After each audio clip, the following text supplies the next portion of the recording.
The morning sun was just beginning to cut through the haze when I stepped out onto the porch, coffee in hand, hoping for 5 minutes of peace before another shift at the precinct. Instead, I found a patrol car idling at the curb, red and blue lights pulsing against the tidy brick facades of whispering pines. My heart froze, not out of fear, but incredulity. That cruiser was from my department. And standing in the middle of my driveway, arms flailing like she was directing traffic in a hurricane, was Karen Whitmore, the president of our HOA and self-proclaimed guardian of community standards. "She's right there," she shouted, stabbing her finger at my daughter's chalk drawings on the concrete. "Do you see it? This is vandalism." I descended the steps slowly, each one bringing her voice into sharper, more absurd focus. "My 6-year-old did that," I said flatly. "It's sidewalk chalk." Karen pivoted to me with the righteous fury of someone who'd spent too much time rewriting the rulebook in her own image. Her graying bob trembled as she pointed again, this time at the hearts and sunflowers Emily had carefully drawn yesterday to celebrate her birthday. "I don't care if it was done by a child or a chimpanzee," she snapped. "Your property is part of the HOA. That means it reflects on all of us." I called the non-emergency line, but they routed me to dispatch. I was forced to call 911. "You forced yourself to call 911 over a child's chalk art?" I asked. Before she could respond, the officer stepped between us. Young. Nervous. Daniels. "A good kid. Sergeant Davis," he said, shifting awkwardly. "Didn't expect to see you here." "Didn't expect to be on the receiving end of a welfare check, Daniels," I replied. Daniels turned to Karen. "Ma'am, this isn't a criminal matter. It's sidewalk chalk. It'll wash off with the next rain." Karen's jaw tightened. "So nothing is going to be done? What's the point of laws if people like him get to ignore them because of his badge?" I didn't bite. I'd been through worse. Hostage standoffs. Armed standoffs. Drunks who wanted to fight their way into jail, just for the hell of it. But there was something uniquely exhausting about Karen's brand of tyranny, relentless, small, and cloaked in righteousness. "I didn't ask for special treatment," I said. "But I won't tolerate harassment. You could have walked across the street. Instead, you called the police on your neighbor." Daniels gave a polite nod and returned to his cruiser, clearly relieved to retreat. Karen, unsatisfied and still fuming, marched off in the opposite direction, heels clicking like gunshots on the pavement. That's when I saw Emily at the window. Her little face, pressed to the glass. Confused. Afraid. I walked back inside. "Why was the police car here, Daddy?" she asked. I crouched beside her. "Someone made a mistake. That's all. Nothing for you to worry about." "But is my drawing okay?" I smiled, though my hands had curled into fists. "It's beautiful, sweetheart. Just like you." She nodded, but I saw it. The way her eyes lingered on the front yard, as if innocence could be stolen with a single outburst. Later that afternoon, I received an email from the HOA. A formal citation for unauthorized exterior decoration in violation of community standards. A $250 fine, payable within 10 business days. That was when I realized this wasn't about chalk. It never was. Karen had started a war. Not over flowers or trash cans or the length of a lawn. Those were just her weapons. The real battleground was control. Power disguised as policy. And now she'd made it personal. She wanted to play games? Fine. She forgot I'm not just a neighbor. I'm the law. By the end of that week, Karen's crusade had escalated from chalk to full-scale warfare. Monday, I received another violation, this time for improper vehicle placement. My cruiser, parked squarely in my own driveway, had apparently violated a newly adopted clause about non-civilian vehicles diminishing visual cohesion. Tuesday came with a typed notice taped to my door. All trash bins were to be hidden from public view at all times. Mine had been visible for 37 minutes past pickup, per her note. Another fine, $100. By Wednesday, my mailbox held a formal warning about excessive use of exterior lighting. Emily had left her string lights up from her birthday. Cute little stars. Apparently, they were a menace to the neighborhood. It wasn't just bureaucracy. It was targeted. Every notice reeked of personal vendetta, each more absurd than the last. And still I played it by the book. I documented everything. Took photos. Time-stamped every citation. I wanted a clean record when I fought back. But the turning point didn't come from the fines. It came from a conversation at the dog park. That's where I met Sandra from Elm Street. She leaned in close as I threw a tennis ball for Kilo, my German shepherd. "She got you too, huh?" she said, nodding toward the citation in my back pocket. I gave a tight smile. "Guess I'm the newest target." "She does this every time someone new moves in," Sandra said. "Last year, she had a woman fined for planting tulips too close to the walkway. Said they posed a tripping hazard." You know what happened next? I shook my head. She had the whole garden ripped out by the landscapers. Claimed it was involuntary compliance. HOA bylaws gave her the authority. That word stuck with me, involuntary compliance. I'd seen it before. Not in suburbia, but on the streets. In courtrooms. In reports from authoritarian regimes. It wasn't about law. It was about leverage. I started digging. That night, I stayed up until 2, combing through the HOA's digital records. They weren't password protected. Karen wasn't as clever as she was loud. And there, buried under layers of minutes and meeting transcripts, was her playbook. Over the past 3 years, Karen had engineered a stranglehold on the HOA board. Most members had resigned within months of joining, citing stress, harassment, or family emergencies. Each replacement? A friend. A yes man. Someone willing to vote her way. The result was a privately governed fiefdom where every new bylaw passed unanimously. Every violation reinforced her power. And every complaint was silenced before it reached a quorum. She wasn't just annoying. She was dangerous. The next day, I visited the county clerk's office. Public records. Property deeds. Business licenses. And there it was. Her husband, Gregory Whitmore, operated an LLC out of their home, East Horizon Imports, registered as a party supply distributor. No storefront, no state permits, no visible tax records for the past 2 years. I made a few calls, one to a buddy at the ATF, one to a friend in zoning enforcement. If Karen wanted a battle, I'd give her one, with the full weight of legal precision. Still, I waited. I wanted her to feel comfortable. Let her think she was winning.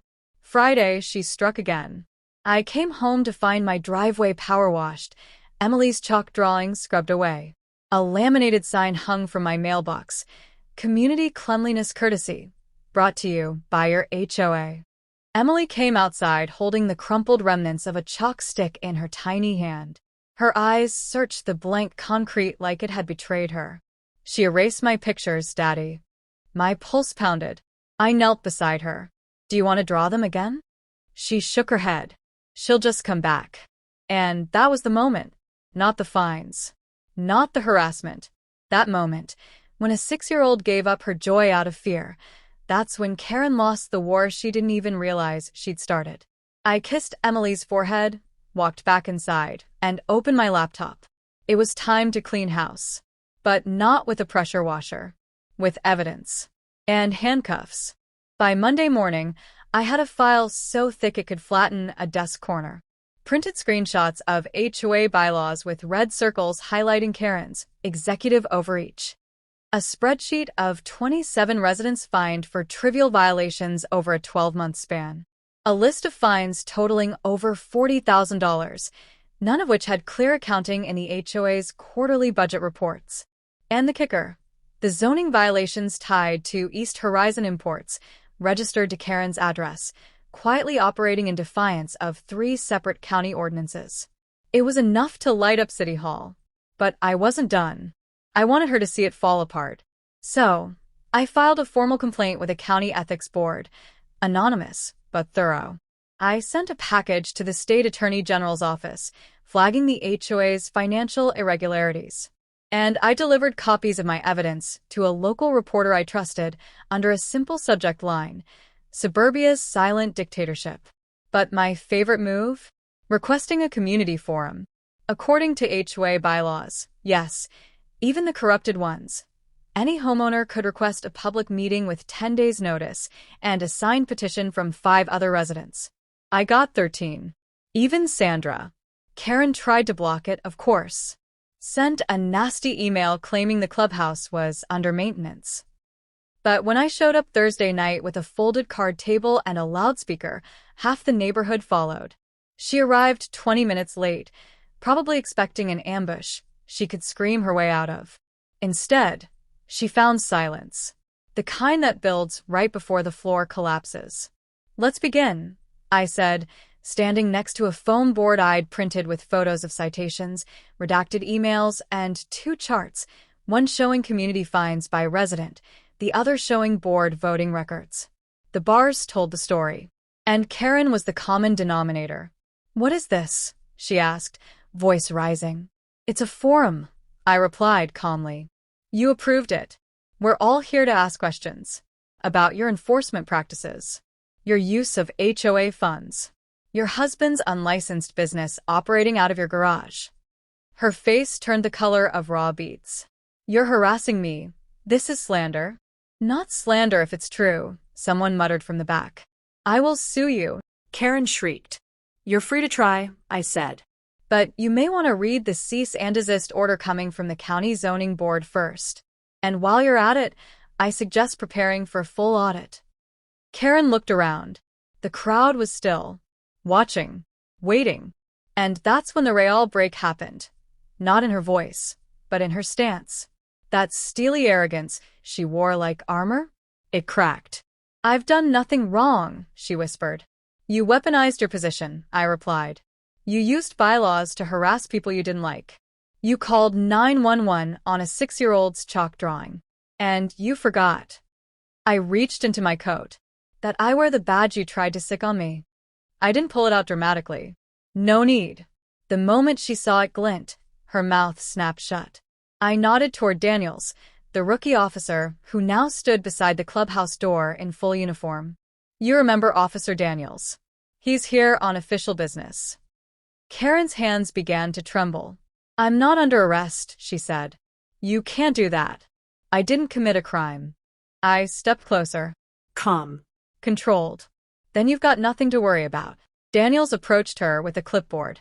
"This is a formal notice from the county. Effective immediately, all HOA enforcement actions are suspended pending investigation. You're to cease issuing citations, collecting fines, or representing the HOA in any legal or financial capacity." The crowd began to murmur. Karen stared at the paper like it was written in a language she didn't speak. And maybe it was. Maybe she'd been queen so long she forgot what it meant to be accountable. She turned to me, voice barely audible. "You planned all of this." "No," I said. "You planned it. I just followed the rules." For the first time since I moved in, Karen Whitmore had nothing left to say. But I wasn't done. Not yet. The following weeks were quieter than I ever imagined they could be. Karen disappeared from public view almost immediately after the forum. Her manicured lawn began to brown, her porch lights flickered with neglect, and for the first time since I'd moved in, her mailbox sagged with days-old envelopes, likely filled with official notices. The HOA board disbanded within the week. Most of them resigned en masse, not even waiting for the county's audit to start.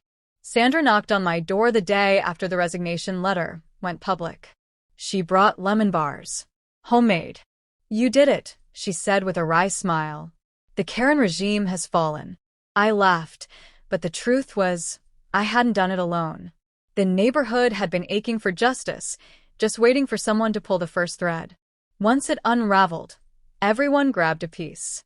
By mid-month, the county issued a full suspension of the HOA's operating authority pending investigation.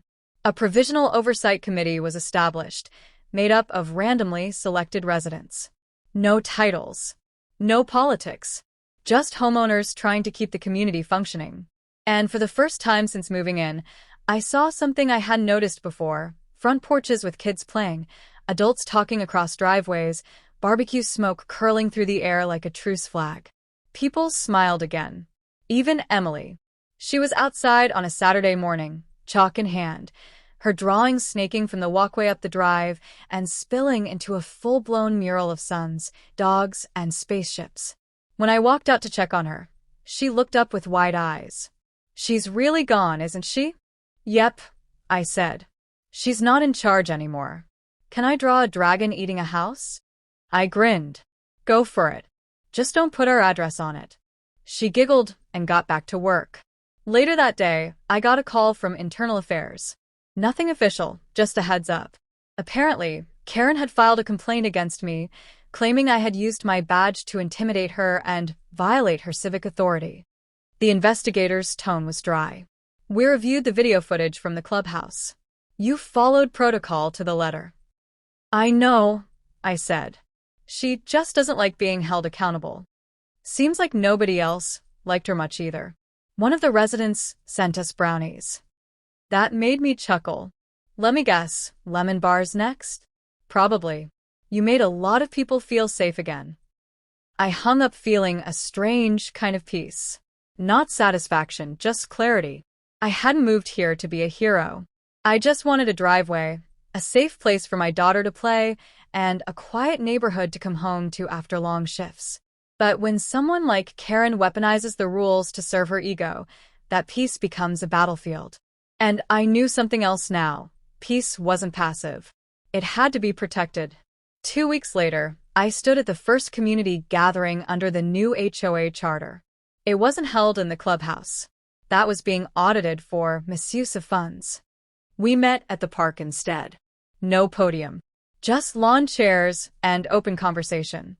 Sandra handed me a cold soda and nodded toward the group. "They want you to join the committee." I took the can, but didn't answer right away. "You be good at it," she added. "You know the law, you care about people, and let's be honest, you're kind of a legend now." I smiled but shook my head. I didn't take Karen down to replace her. "You'd be different." That's what she probably thought too. I glanced over at Emily, now playing tag with kids across the field. Her laughter floated on the breeze like music. "I'll stay involved," I said. "But I'll do it my way. Quietly. Behind the scenes." Sandra smiled. "That's fair. Just promise you'll let us know if any new Karens show up." "Oh, you'll know," I said. "Trust me." And with that, the neighborhood began a new chapter. No power plays, no silent vendettas, no chalk bans or lawn fines. Just people. A place where a driveway was just concrete. And a little girl could draw dragons without fear.